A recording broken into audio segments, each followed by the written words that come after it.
আজকে আপনাদের সাথে একটা ইউনিক রান্নার রেসিপি শেয়ার করছি। আপনারা অবশ্যই পুরো ভিডিওটা দেখবেন, আর যদি কখনো এভাবে বানিয়ে না খেয়ে থাকেন অবশ্যই একবার হলেও বাসায় ট্রাই করবেন। আজকের রেসিপির নাম হচ্ছে চাল ভাজার বিরিয়ানি। আসসালামু আলাইকুম, হ্যালো ভিউয়ার্স, সবাই কেমন আছেন? আশা করি সবাই ভালো আছেন। আমিও আল্লাহর রহমতে ভালো আছি। আর ভালো আছি বলেই কিন্তু আপনাদের মাঝে আরো একটা নতুন ভিডিও নিয়ে চলে আসলাম।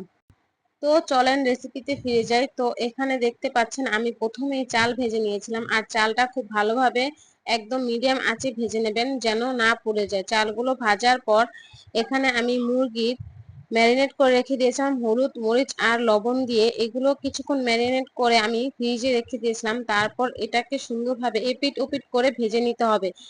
আর একবার যদি এই রান্নাটা বাসায় রান্না করেন, একদম দোকানের বিরিয়ানির থেকেও বেশি ভালো লাগবে খেতে। এই তো দেখতে পাচ্ছেন এখন আমার মুরগিগুলো ভাজা প্রায় শেষ হয়ে গেছে। ভাজা হলে এগুলো আমি উঠিয়ে নেব। নেওয়ার পর এখানে আমি পেঁয়াজ পরিমাণ মতো দিয়েছি, তারপরে দিয়েছি এখানে আদা রসুন, তারপরে অ্যাড করব গরম মশলা দিয়ে ভালোভাবে আমি এটাকে লাড়াচাড়া করে নিচ্ছি। কারণ যত ভালোভাবে মশলা কষানো হবে রান্নার টেস্টটা তত ভালো হবে।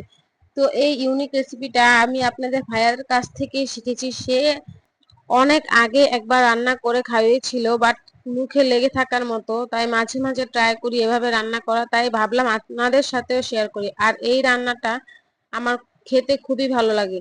বিশেষ করে আমার বিরিয়ানি এমনি খুব ভালো লাগে খেতে, আর সাথে চাল ভাজার বিরিয়ানি যদি আপনারা কখনো না খেয়ে থাকেন অবশ্যই একবার বাসায় ট্রাই করবেন।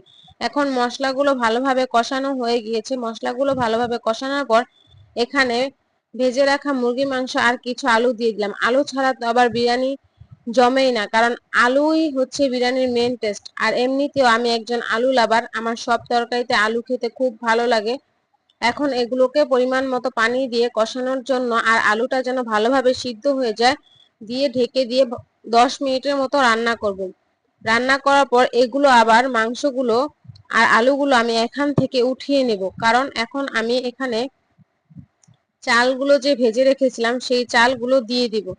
আর এই মুরগি এবং আলু একসাথে উঠানোর পর এই যে চালগুলো দেখতে পাচ্ছেন এগুলো আমি মশলা কষানোর সময় ভিজিয়েছিলাম। এখন এই যে দেখছেন কত সুন্দরভাবে ফুলে উঠেছে। যেহেতু এটা ভাতের চাল সেহেতু ওই পরিমাণ অনুযায়ী আপনাদের চালে পানি দিতে হবে।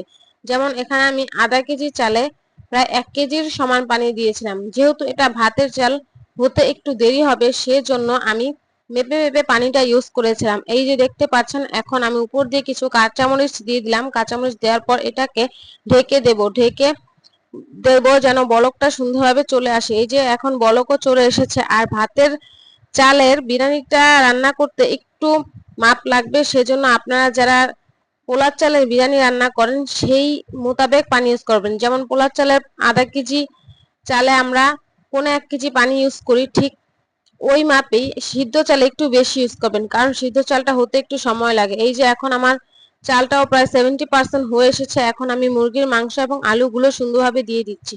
দিয়ে আমি এটাকে ঢেকে দেব। ঢেকে দেওয়ার পর কমপক্ষে আমাদের 30 থেকে 45 মিনিট এটাকে দমে রাখতে হবে। আমি নিচে তাওয়াও বসিয়ে দিয়েছিলাম, খুব ভালোভাবে এটা দমে চলে এসেছিল।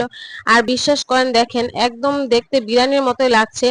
যখন আপনি এটা রান্না করার পর খাবেন মনেই হবে না যে এটা ঘরে রান্না করা বিরিয়ানি, একদম দোকানের বিরিয়ানি। আর চাল ভাজার যে একটা টেস্ট আসে সেটা মুখে লেগে থাকার মতোই। আপনারা অবশ্যই বাসায় একবার ট্রাই করবেন। যদি কখনো ট্রাই না করে থাকেন একবার বাসায় অবশ্যই ট্রাই করবেন। এই রান্নাটা খেতে খুবই ভালো লাগে।